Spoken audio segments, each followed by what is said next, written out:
Varicose veins తో బాధపడుతున్నారా? భారతదేశంలోనే బెస్ట్ ట్రీట్మెంట్ అందించే ఏకైక హాస్పిటల్ ఏవిస్.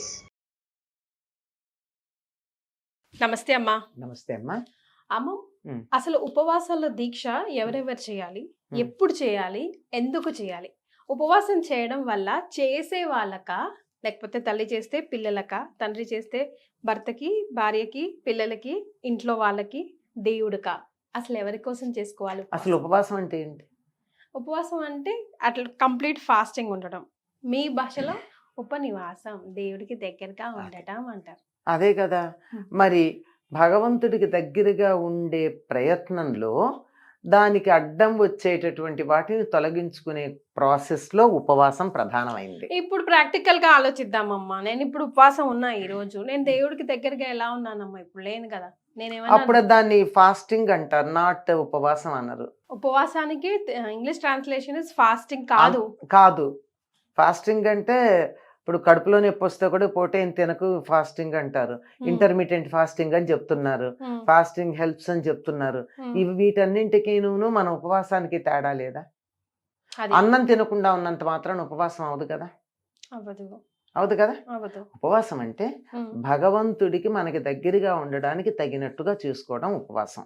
కడుపు నిండా అన్నం తిని కూర్చుంటే ఏమవుతుందమ్మా, కునికిపాట్లు అన్నా వస్తాయి, బద్ధకం అన్నా వస్తుంది. తర్వాత ఇప్పుడు శివరాత్రి వస్తుంది, రేపు శివరాత్రి నాడు ఉపవాసం ఉండడం వల్ల ఏం జరుగుతుంది?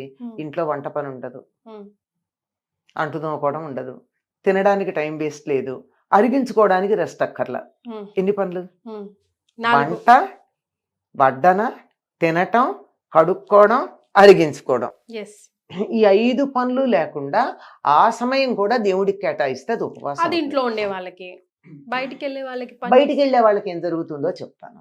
ఎప్పుడైతే మీరు పూర్తిగా కడుపు నిండా తినకుండా ఉంటారో, అండర్లైన్, కడుపు నిండా తినకుండా ఉంటారో అప్పుడు చురుకుగా ఉంటారు, కదా. ఆ చురుకుగా ఉన్నప్పుడు ఏమవుతుంది? ఇవాళ ఉపవాసం కదా, కనీసం శివుణ్ణి తలుచుకుందామని జ్ఞానం వస్తుంది. లేకపోతే రోజు ఉండదుగా. మన పనుల్లో మనం ఉంటాం, పక్క వాళ్ళతో మాట్లాడుతుంటే ఏదో ఆలోచిస్తాం, ఏదో చేస్తాం. కానీ ఇది మనకి దైవాన్ని తలుచుకోవాలని గుర్తు చేస్తూ ఉంటుంది. కాస్త 1-2 సార్లు తలుచుకుంటాం. ఇది ప్రధానమైనటువంటి అంశం.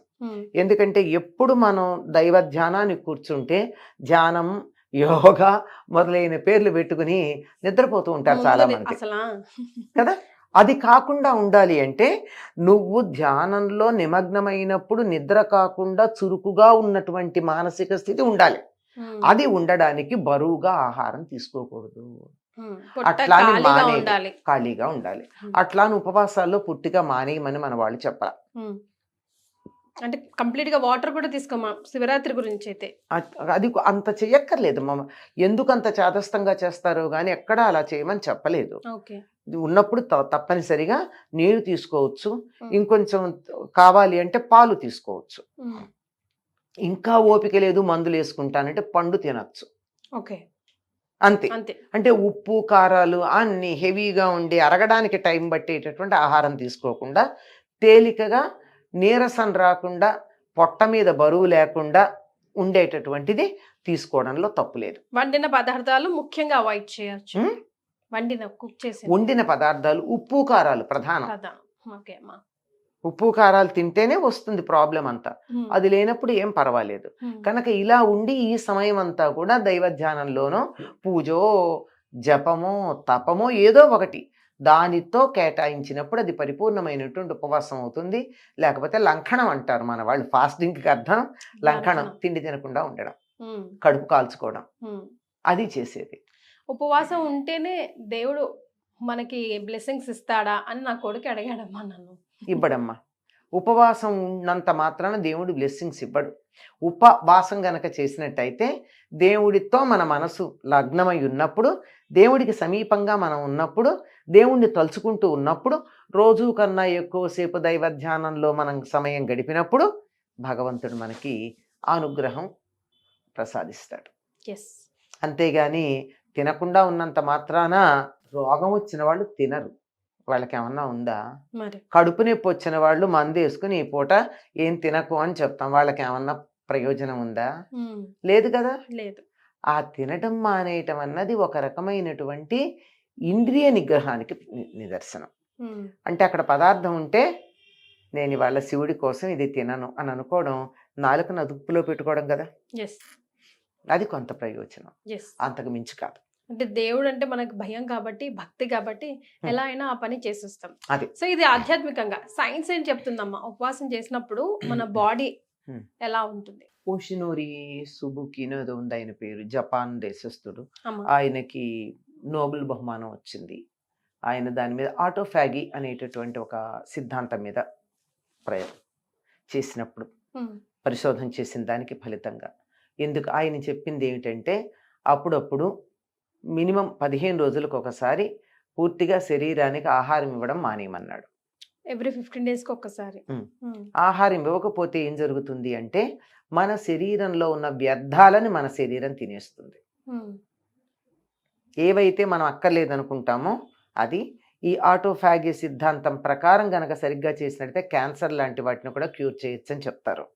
క్యాన్సర్ కణాలంటే అధికంగా కణాలు వృద్ధి చెందడమే కదా, కొన్ని కణాలు అక్కర్లేనంతగా వృద్ధి చెందుతాయి, దాని కారణంగా మిగిలిన శరీరం అంతా పాడవుతుంది. అది క్యాన్సర్. దానికి చెప్పినటువంటిది ఆయన చెప్పినటువంటి సిద్ధాంతం ఆటోఫాగి. దీన్నే వేమన ఓ చక్కని మాట చెప్తాడు, కూడు విడిచి కుక్షి మలము కుడుచురా ఉపవాసి అంటాడు. తిండి తిండం మానేసి పొట్టలో ఉన్న మలం తింటాడయ్యా ఉపవాసం చేసేవాడు అని. మలం అంటే మలినం ఇక్కడ మనం అనుకో. ఇప్పుడు ఈయన చెప్పింది అదే కదా, ఏదైతే వేస్తుందో దాన్ని ఆ లోపల ఉన్నటువంటి మన సిస్టమ్ ఏం చేస్తుంది, సమయానికి ఆహారం ఇవ్వకపోయేటప్పటికీ అక్కర్లేంది ఆ మూల ఉన్నది ఈ మూల ఉన్నది వీటన్నిటిని లాక్కొచ్చి తింటుంది. అలాగే జ్వరం తగ్గాక ఎలా ఉంటారమ్మా మనుషులు, బాగా తగ్గితే హాయిగా తేలిగ్గా ఉంటారు. జ్వరం రావడానికి ముందు కొద్దిగా నలతగా బరువుగా వస్తూ ఉంటాయి, కాస్త బద్ధకంగా ఒళ్ళు బరువు ఎక్కినట్టు ఉంటుంది. జ్వరం వచ్చి తగ్గేటప్పటికి తేలిగ్గా ఉంటుంది. ఈ తేలికతనం రావడానికి కారణం అంటే లోపల ఉన్న మాలిన్యాలన్నీ పోవడం.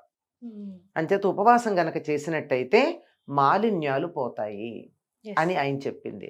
ఇది మన వాళ్ళు ఏం చేశారు, మీరు అలా 15 రోజులకు ఒకసారి ఉపవాసం ఉండండి అంటే ఉండను గనక ప్రతి ఏకాదశికి ఉండమన్నారు.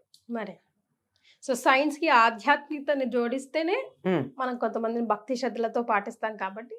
సైన్స్ ని ఆధ్యాత్మిక జోడించటం కాదు, ఆధ్యాత్మికత అంతా సైన్సే, కనుక్కోవాలంతే. మన ఆధ్యాత్మికంగా చెప్పిన ప్రతి దాని వెనకాల సైన్స్ ఉంది. అంటే మధ్యలో అప్పుడప్పుడు కొంతమంది అతి తెలివితేటలతో వీళ్ళకి ఇష్టమైన వాటిని కూడా అందులో చేర్చారు. అట్లాంటి వాటిని చూసి పక్కన పెట్టాలి.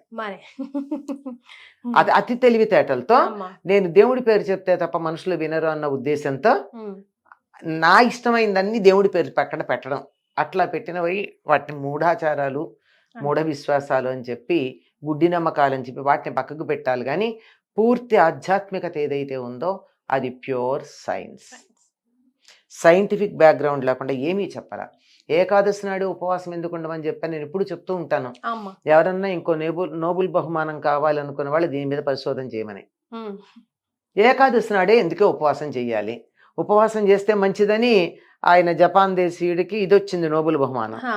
ఏకాదశి నాడే ఎందుకు చేయాలని దాని మీద చెయ్యండి, ఇంకొక ఉపవాసం ఇంకొక బ్రహ్మాండమైనటువంటి నోబెల్ బహుమానం తెచ్చుకోవచ్చు భారతదేశంలో. వాళ్ళు ఎందుకు చెయ్యాలి అంటే భూమి, సూర్యుడు, చంద్రుడు ఉండేటటువంటి స్థితి లంబకోణంలో ఉంటుంది. అప్పుడు జీవప్రజ్ఞ ఊర్ధ్వముఖంగా ప్రయాణం చేయడానికి తేలిగ్గా ఉంటుంది. పైగా ఏకాదశి అంటే 11, 5 జ్ఞానేంద్రియాలు, 5 కర్మేంద్రియాలు, వీటిని నడిపించే మనస్సు ఏకోన్ముఖంగా ఉండేటటువంటి రోజు కనుక ఏం చేసినా ఎఫెక్ట్ ఎక్కువ ఉంటుంది. ఏకాదశి నాడు చదివితే బ్రహ్మాండంగా గుర్తుంటుంది. ఏకాదశి నాడు ఏది చేసినా కాన్సన్ట్రేషన్ చాలా బాగా ఉంటుంది. అందువల్ల ఆనాడు మీరు ఉపవాసం ఉంటే అటు ఆరోగ్యం, శారీరక ఆరోగ్యం బాగుపడి మానసిక ఆరోగ్యం బాగుపడి ఆధ్యాత్మికంగా పైకెడతారు. దీన్ని సైంటిఫిక్గా నిరూపించుకుంటే ఇంకో నోబెల్ బహుమానం భారతదేశానికి వస్తుంది. ఎవరు చేయకూడదో మన వాళ్ళు చాలా స్పష్టంగా చెప్పారమ్మా. బాలింతలు, గర్భవతులు, చిన్నపిల్లలు, వ్యాధి వచ్చి తగ్గేవాళ్ళు, రోగం ఉన్నవాళ్ళు, శారీరక శ్రమ చేసేవాళ్ళు ఉపవాసం చెయ్యకూడదు అని నిశ్చయంగా చెప్పారు. ఈ మాటనే సౌదీ అరేబియా రాజు ఈ మధ్య నిన్ననో మొన్ననో ప్రకటించినట్టున్నాడు. ఏమని, ఈ రంజాన్ ఉపవాసాలు చిన్నపిల్లలు చేయకూడదు అని. ఇప్పుడు రాబోయే రంజాన్ ఉపవాసాల వస్తాయి కదా ఇప్పటి అవును నుంచి. అవునమ్మా. రంజాన్ ఉపవాసాలు వస్తున్నాయిగా, ఉమ్, అవి చెయ్యొద్దు అని స్పష్టంగా చెప్పాడు ఆయన, అనౌన్స్మెంట్ ఇచ్చాడు. ఓకే. అక్కడి ఆజాన్లు అవి గట్టిగా చదవద్దని, ఉమ్, సౌండ్ పొల్యూషన్ చెయ్యొద్దని చాలా చెప్పాడు ఆయన. ఉమ్, ఉమ్. అందులో ప్రధానంగా ఉపవాసానికి సంబంధించిన పాయింట్ కనుక ఇది. Right. Thank you so much అమ్మా. ధన్యవాదాలు.